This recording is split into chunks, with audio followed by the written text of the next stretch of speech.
Alors je vais tenter d'établir une dernière fois la liaison avec le domaine d'eau. Jean Kahn, est-ce que vous nous recevez ? Oui, ok, je vous reçois à 5 sur 5, c'est la dernière du Printemps des Comédiens. Je suis entouré de toutes mes consoeuses. Belles femmes, un peu déchaînées. Qu'est-ce qu'il y a, une question ? Qu'est-ce qui se passe ? Qu'est-ce qui se passe ? Il y a un peu de folie là, j'espère que ça passera pas ta connerie. Là. Donc je vais un peu demander à tout le monde alors qu'est-ce que vous avez aimé vous ? Alors moi j'ai aimé la déambulation. J'en ai préféré deux, je peux dire les deux ? Ouais, chiche. Alors la chambre d'Isabella, évidemment, de Jan Lowers, et les règles du savoir-vivre, mise en scène par Richard Mitou. L'homme qui rit, avec Guillaume. Spectacle préféré, j'ai adoré les règles du savoir-vivre. J'avais déjà vu à la création à Gramont, là je me suis régalée. J'ai bien aimé aussi Dromesco, le quai des oubliés, parce que justement ça changeait un petit peu, justement qu'il n'y ait pas d'animaux. Et donc le spectacle n'est peut-être pas parfait, mais enfin il y a du charme, il y a de la réflexion. Contrairement à ce qu'on a dit, moi j'ai beaucoup aimé ce spectacle. Les règles du savoir-vivre, parce que c'était plein de surprises, c'était très généreux, il y avait plein de comédiens montpelliérains, c'était une troupe, un vrai travail de troupe, un vrai travail de famille. Et puis Jan Lowers, voilà, parce que ça nous a mis devant une forme esthétique assez inédite, et là aussi il y avait moyen d'être dépaysé. Voilà. Les règles du savoir-vivre. C'est vrai ? Ah oui, vraiment. Pourquoi ? Parce qu'il s'appropriait complètement le domaine d'eau, et que c'était un texte très subtil. Alors, cette année, au Printemps des Comédiens, 42 000 spectateurs, c'est-à-dire le même nombre que l'an dernier. Ça s'arrose. Ouais. Allez. Bon, 42 000 spectateurs, 56 spectacles, 124 représentations.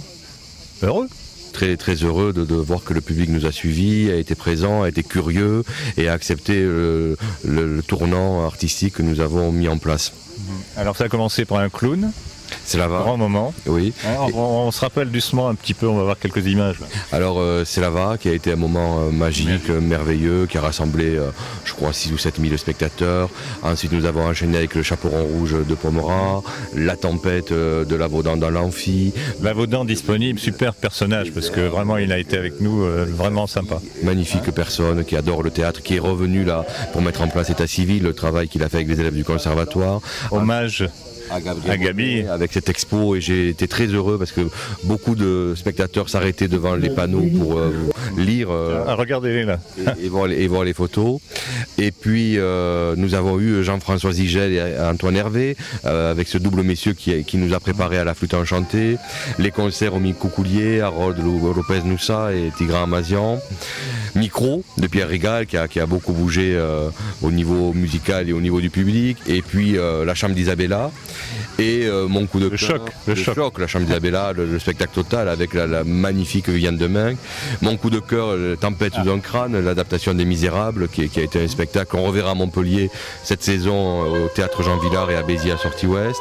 Les règles du savoir-vivre quand même qui ont fait l'unanimité quand même. Le travail de Richard Mitou sur le texte de Lagarce avec toute cette jeune équipe issue de l'école de Montpellier qui a embarqué littéralement le public dans le parc extraordinaire historique du domaine d'eau pour 15 représentations. Ça a été un moment merveilleux, et de voir toute cette équipe artistique présente ici, portée par l'équipe du Printemps, mais c'est une production maison, ça a donné du lien, ça a donné de la joie, de l'émotion à cette pinède là où on passait des soirées formidables.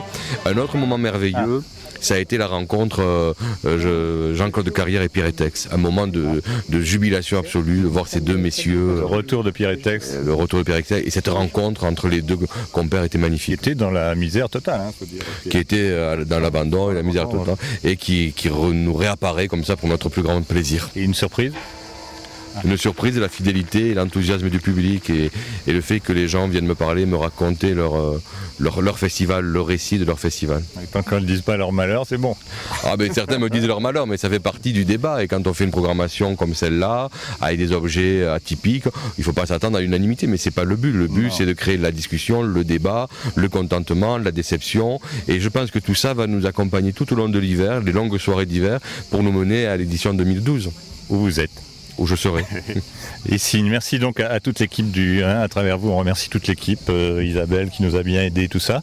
On remercie pas Jeanne Moreau qui n'a pas voulu nous parler, ni Dao qui n'a pas voulu nous parler, mais bon, qu'est-ce que tu veux faire ? Mais ils nous ont livré un tellement beau spectacle, ils nous ont parlé par les mots de Jean Genet. Bon. Allez, on va déjeuner. On va déjeuner. À la vôtre.